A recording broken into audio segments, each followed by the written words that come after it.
On va voir ça avec vous, Antoine Fontenot, bonjour. Bonjour David. Tous les géants d'Internet se lancent en ce moment sur ce marché des enceintes à commande vocale. Oui, et donc aujourd'hui, effectivement, c'est Google qui se lance sur le marché français et bientôt en Allemagne. Un appareil qui est déjà disponible aux États-Unis depuis le mois de novembre. Voici à quoi ça ressemble. Une enceinte équipée de 2 micros qui peut donc comprendre toutes vos demandes, les analyser et y apporter une réponse. Alors la réponse, elle peut être verbale, par exemple, elle peut donner la météo. On peut lui dicter nos courriers électroniques, on peut aussi lui demander des informations sur Internet. La réponse peut aussi être une action. Alors effectivement, l'assistant peut allumer une lumière, il peut déclencher, mettre en route un aspirateur, diffuser le film de mon choix sur ma télé, à condition tout ça quand même de disposer des objets connectés qui correspondent.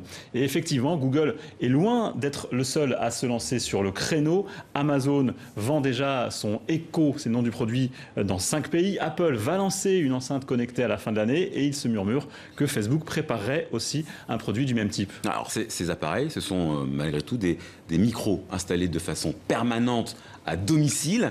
Est-ce que ça ne pose pas des petits problèmes de confidentialité tout de même? C'est une crainte clairement légitime qui existe déjà, il faut le dire quand même, avec les smartphones qui sont déjà équipés d'assistants virtuels, sauf que cette fois, les Siri de Apple, Home de Google ou Amazon Echo entrent dans nos salons. C'est-à-dire que ces appareils écoutent en permanence ce qui va se passer dans la maison, dans notre cuisine, voire dans notre chambre à coucher. Pour être capable de répondre à la moindre sollicitation, on livre littéralement son intimité à ces assistants virtuels. Alors Google là-dessus se veut rassurant. Le groupe précise que les conversations ne sont pas envoyées sur Internet tant que l'utilisateur n'a pas dit « OK Google » pour interpeller l'enceinte. Tout le reste de ce qui est entendu par l'enceinte n'est pas conservé, en tout cas d'après le constructeur. Et puis derrière, effectivement, il existe un bouton pour éteindre le micro. Mais même avec ces garde-fous, les données envoyées chez Google, Amazon ou Apple peuvent déjà fournir beaucoup d'informations sur nos habitudes de vie, sur les heures à laquelle on rentre à la maison par exemple, sur ce qu'on regarde à la télévision. Ça coûte cher et c'est important ces informations pour des groupes comme cela. Et puis il y a toujours des risques